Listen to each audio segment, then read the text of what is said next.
Dwi di blino gymaint, dwi di blino gymaint ar ôl heddi.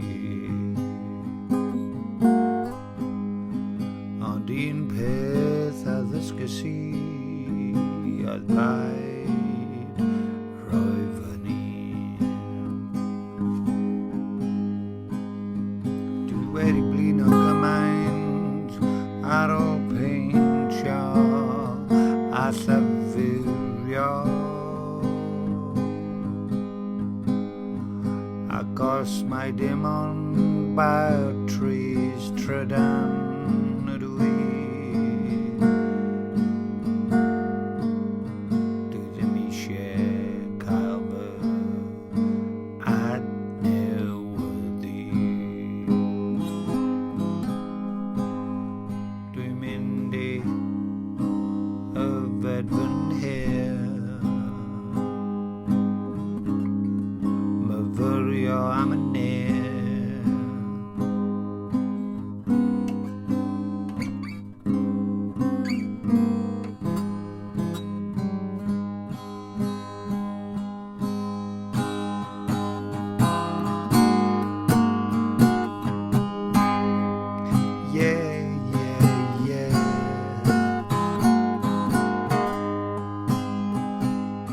Mae fy ngwraig annwyl yn gweithio ar ôl bod yn y Senedd. Mae hi'n ysgrifennu ar gyfrifiadur.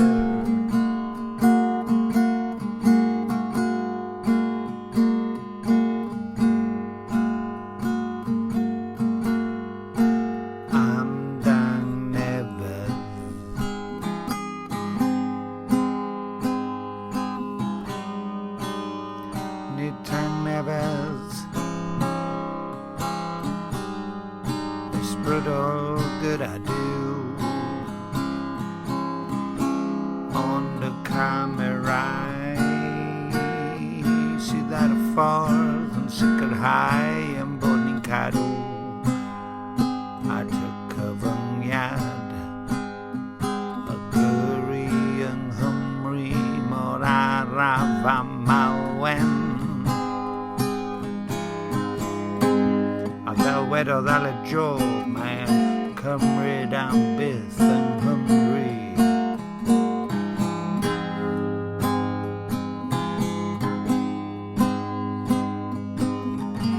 Dwi'n yn siŵr os ydyn ni yn ddiogel mwyach.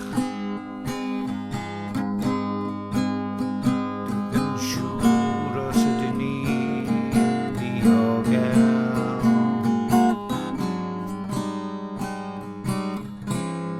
yng Nghymru.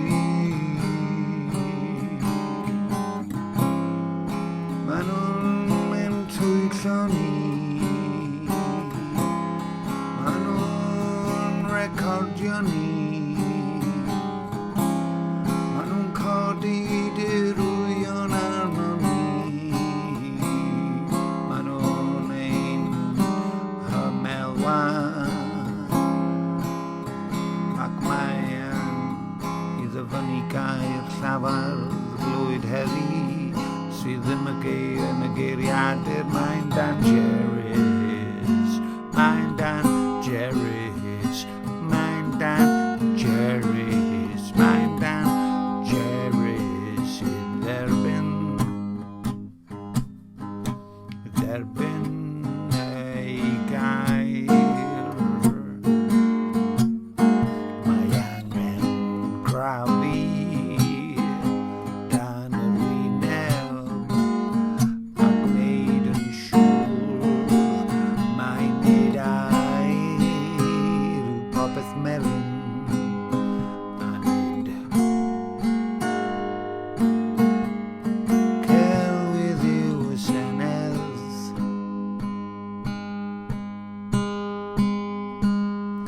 Yn esgus gwneud un peth, ond yn gwneud y llall yn y Senedd.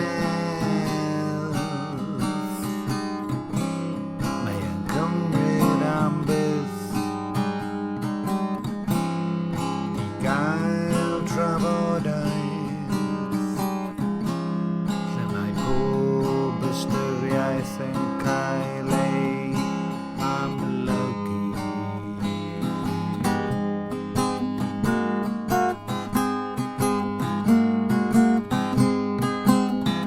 Ond nid gwleidydd y dwi'n i ddiliwn ni fod yn wleidydd, ond ys gynnau ddim y ddywedd angenreidiol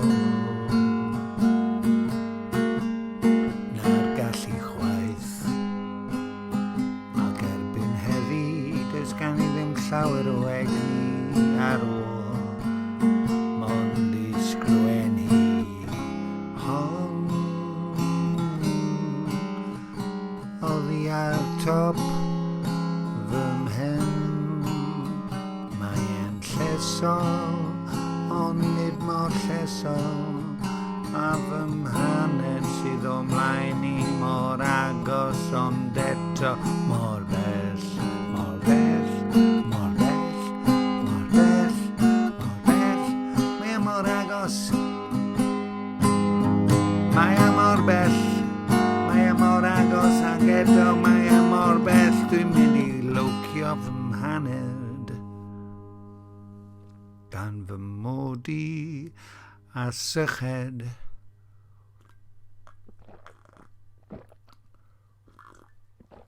A mae yn dda, gobeithio bod y Senedd a'i polisïau cystal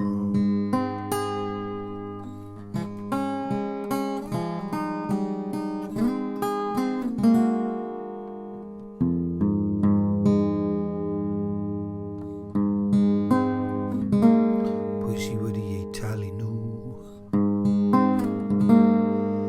beth sy'n digwydd dan yr wyneb, a pha egwyddorion sydd wrth wraidd ei meddylfryd. Dwi'n dechrau swnio fel gwleidydd.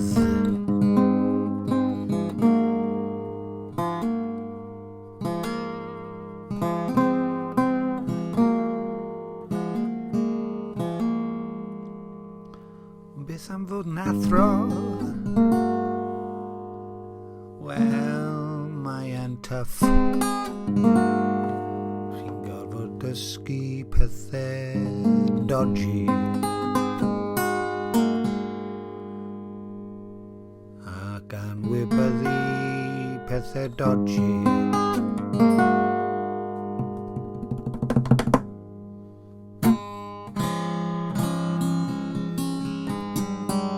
Heddi wrth gwrs, fel dudais i dwi wedi ymladd, ac mae angen i mi gymydroli a bod yn ddiolchgar.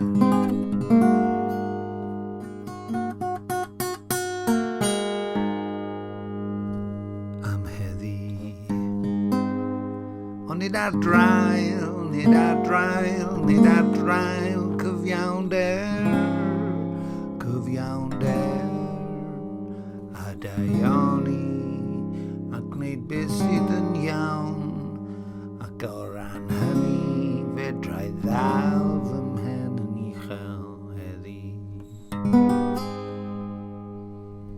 heblaw am gwbl o bethau.